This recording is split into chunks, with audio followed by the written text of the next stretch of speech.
memuji-muji Tuhan. So teman-teman boleh disimpan dulu semua barang-barang yang mungkin akan mengganggu kalian selama ibadah. Biar selama ibadah kita bisa ngerasain hadirat Tuhan. Oke? Amin. Mari kita bersatu dalam doa. Terima kasih Bapak, terima kasih Tuhan kalau hari ini kami mau berkumpul Tuhan untuk ibadah kami hari ini Tuhan. Kiranya Tuhan di tempat kami masing-masing Tuhan. Biarlah Tuhan urapan-Mu turun bagi setiap kami Bapa. Terima kasih Yesus, terima kasih Tuhan. Kami mau semangat Tuhan untuk memuji dan memuliakan-Mu.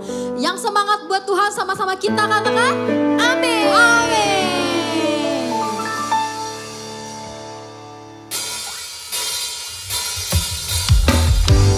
Kasih tepuk tangan yang meriah buat Tuhan teman-teman. Sambil bangkit berdiri teman-teman, kita mau loncat-loncat buat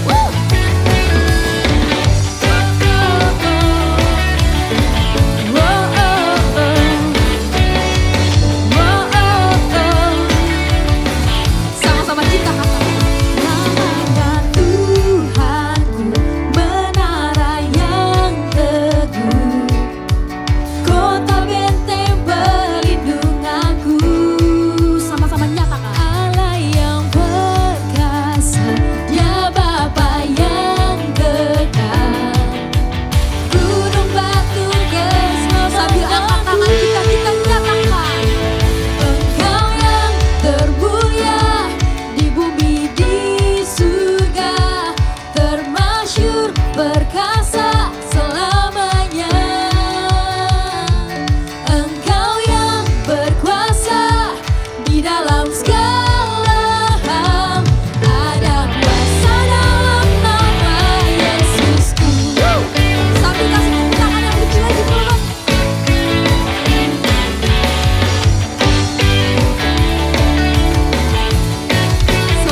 Woo!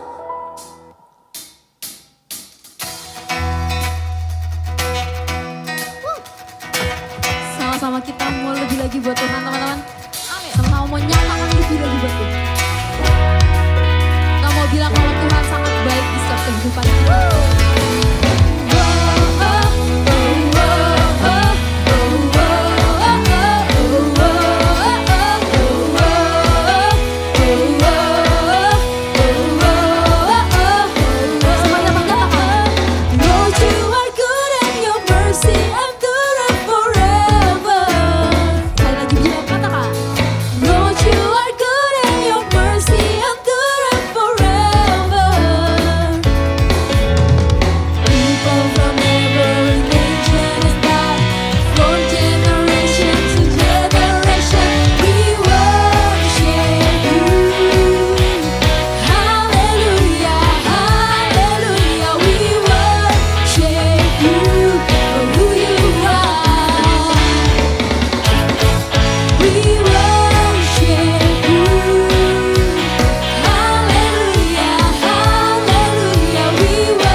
siapkan hati kita menyembah Tuhan. Bapak kami bersyukur, kami menyatakan Kau baik bagi setiap kami Tuhan.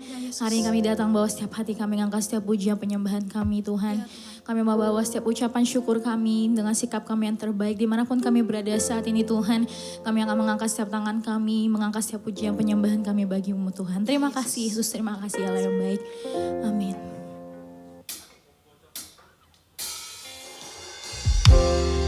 Kami tahu Tuhan Yesus dalam setiap kehidupan kami, walaupun kami dalam lembah yang kekelaman yang sulit Tuhan, kami tahu ada harapan itu selalu dalam tangan Tuhan Yesus.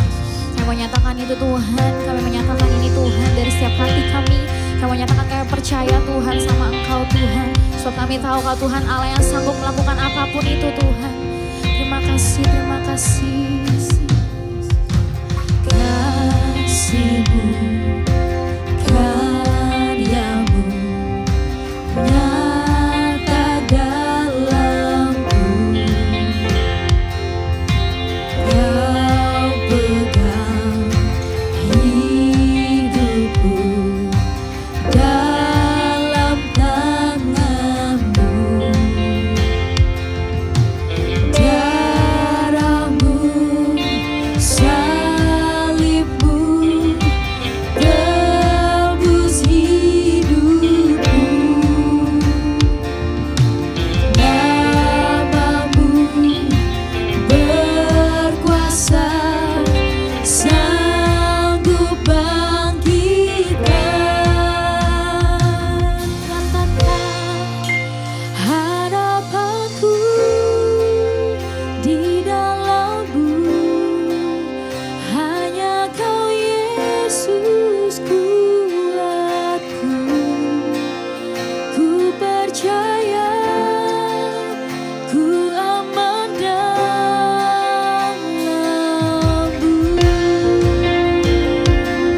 Sama-sama kita nyanyikan pujian dari awal, katakan kasih-Mu, karya-Mu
Bapa.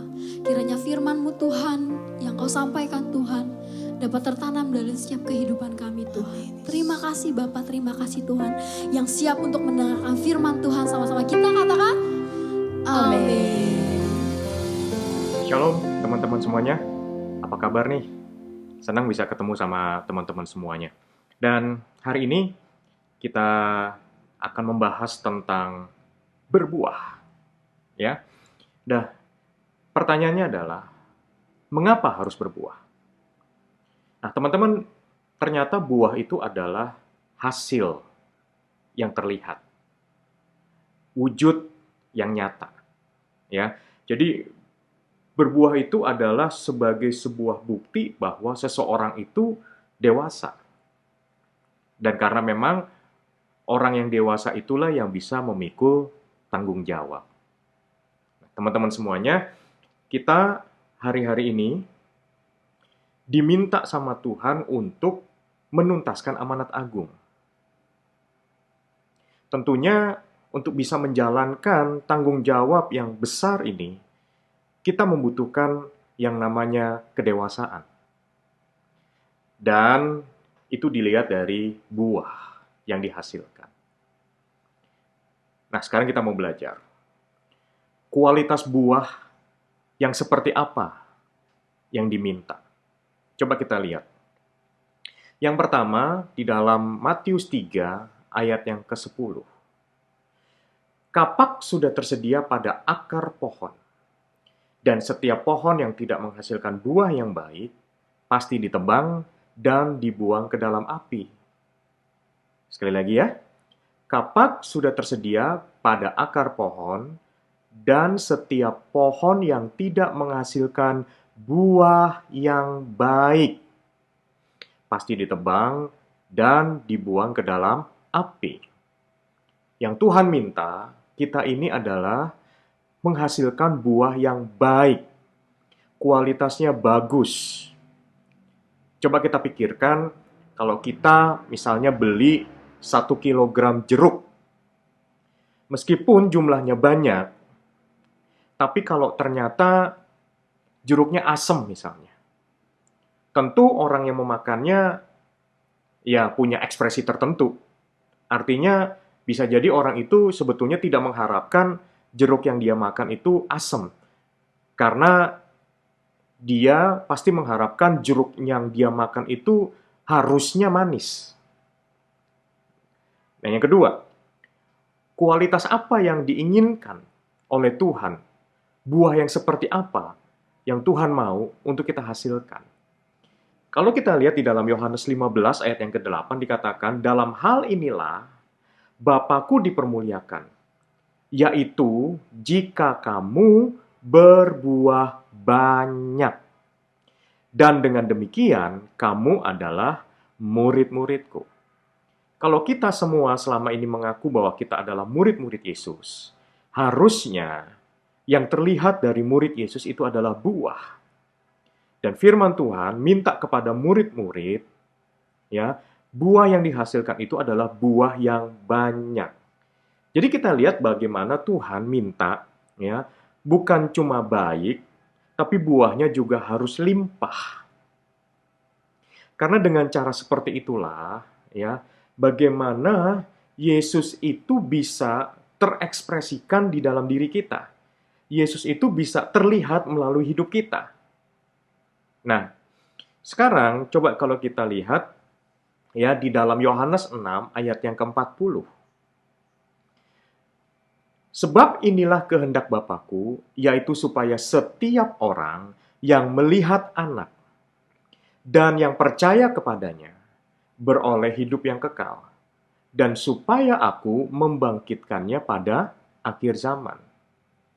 Kalau kita lihat di sini, maka kita akan bisa mengerti hati Bapa di surga. Hatinya Bapa di surga sebetulnya menginginkan agar semua orang itu diselamatkan. Jangan ada yang binasa.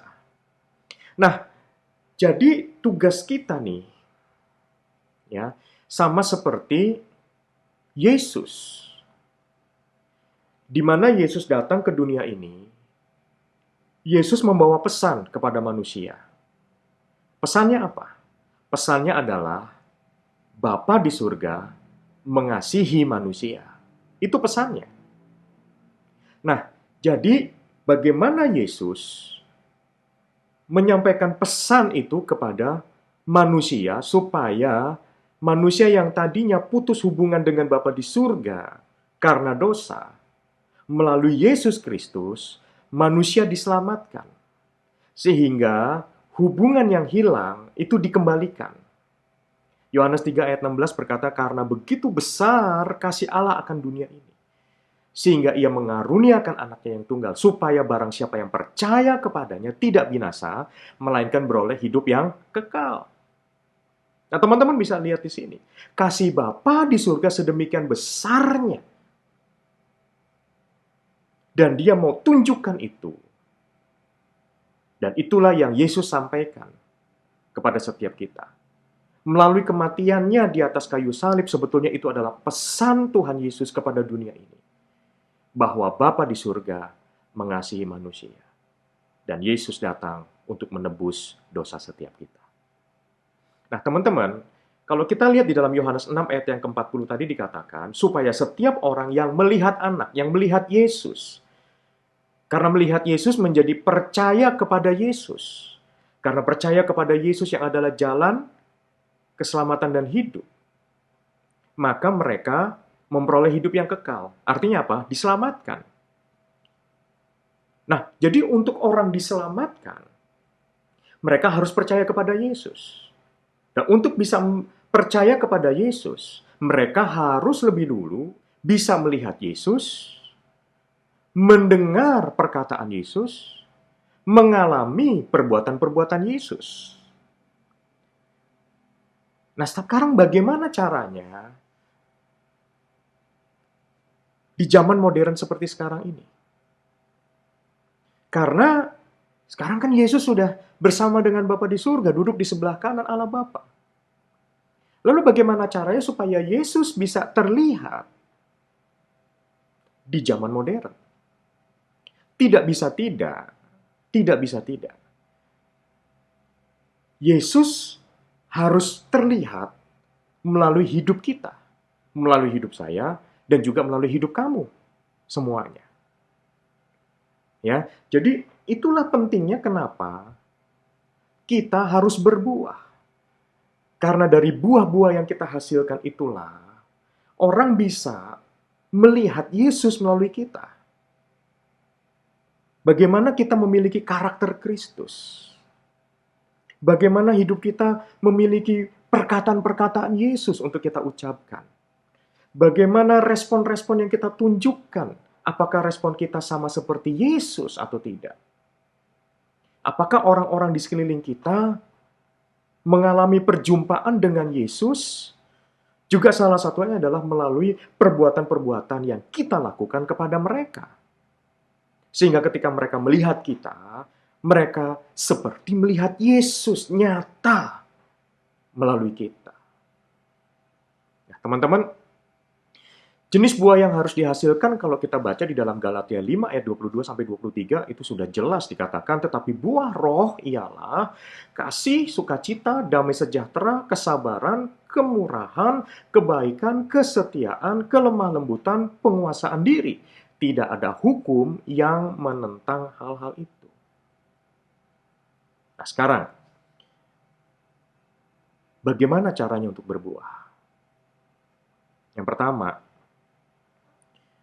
kalau kita nanam ya, sebuah benih, supaya tanaman ini bertumbuh sampai akhirnya berbuah. Tentunya yang pertama yang harus kita lihat adalah media tanamnya harus bagus. Ya, coba kita buka di dalam Yehezkiel 17 ayat yang ke-8.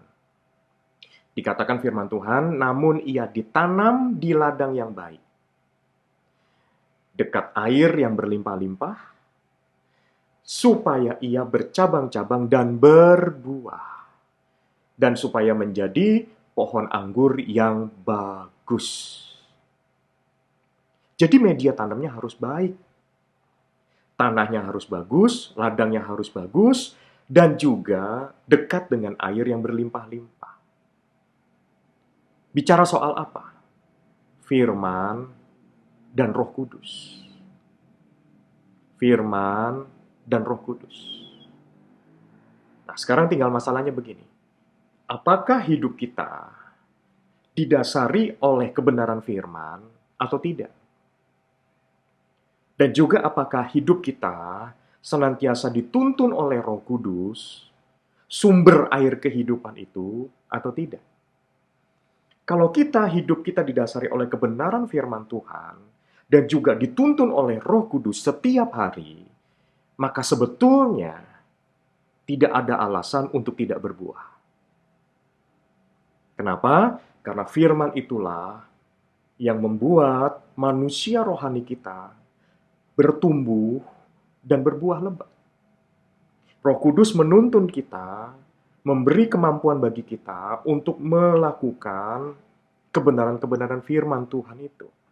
Itu sebabnya teman-teman, kenapa saya selalu menekankan kepada teman-teman dimanapun kita berada, ayo untuk kita terus baca firman.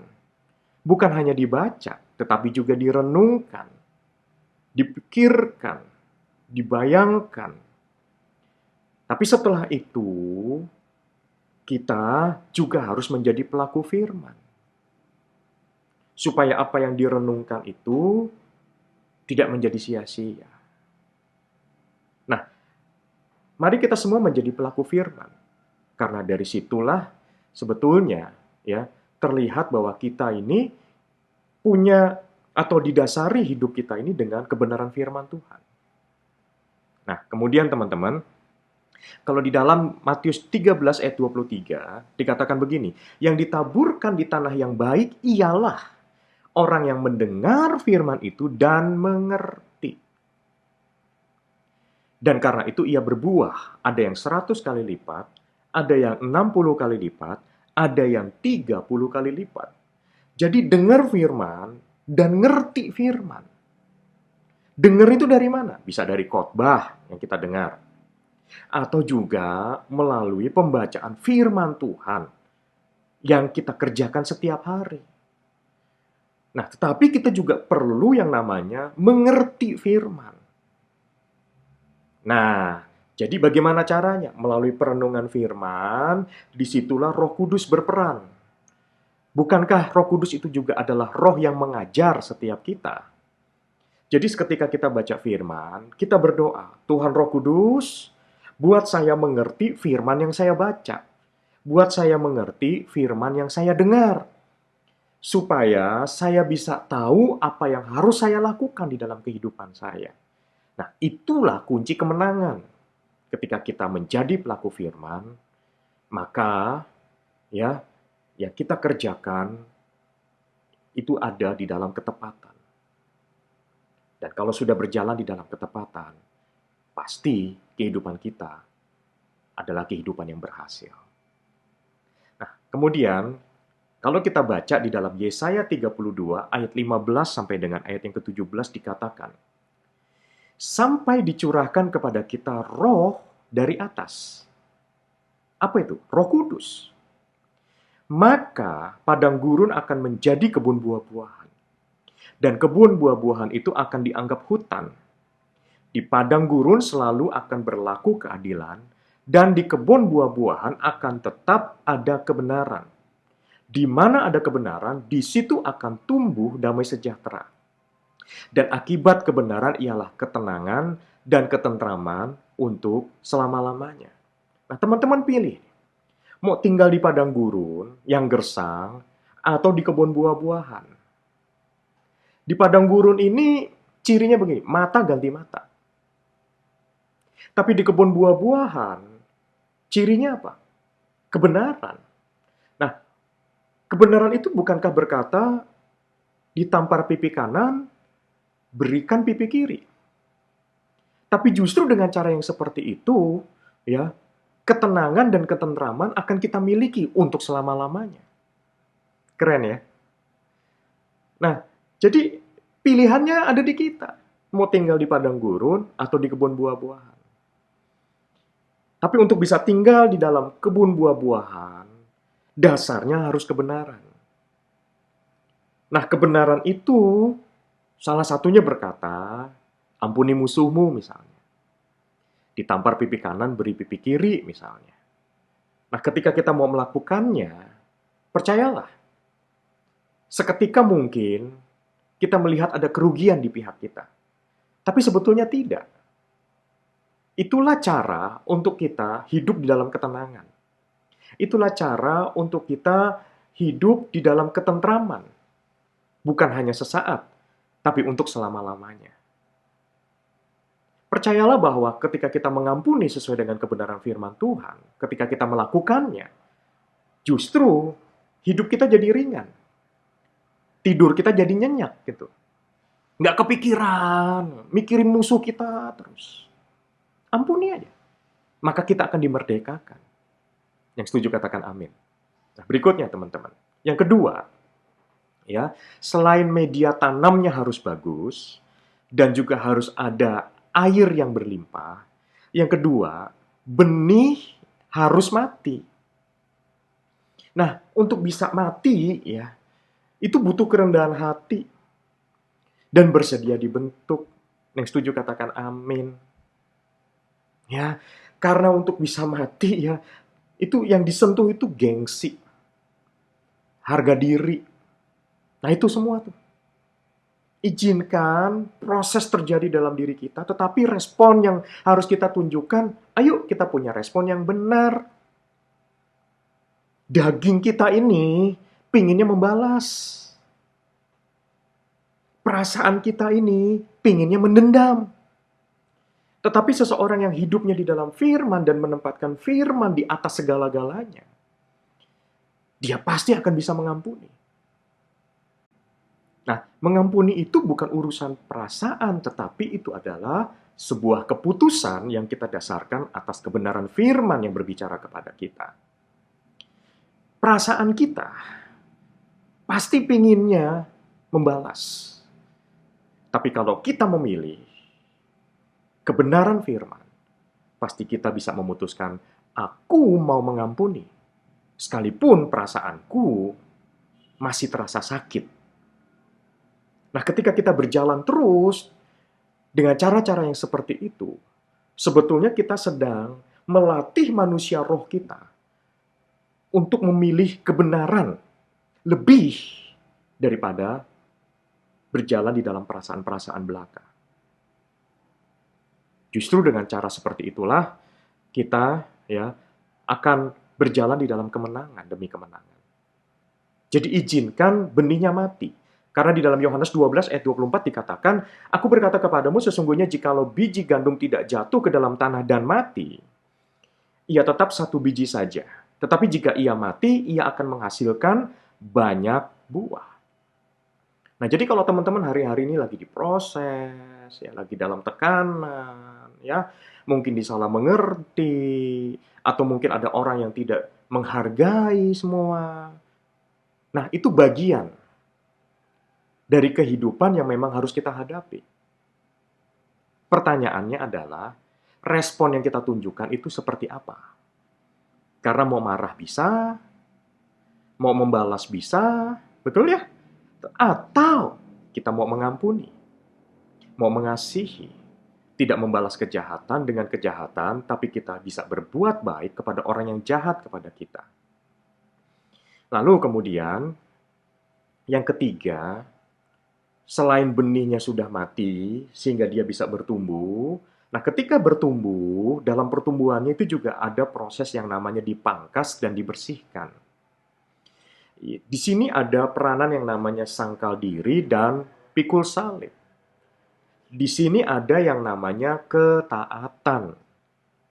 Di dalam Yohanes 15 ayat yang kedua dikatakan, setiap ranting padaku yang tidak berbuah dipotongnya, dan setiap ranting yang berbuah dibersihkannya, supaya ia lebih banyak berbuah. Dipangkas, menyakitkan. Dipotong, mungkin kita jerit. Tetapi itu semua dalam rangka supaya kita justru bisa lebih banyak berbuah. Nah, buahnya itu bukan buah yang asem, bukan buah yang kecut, apalagi buah yang busuk.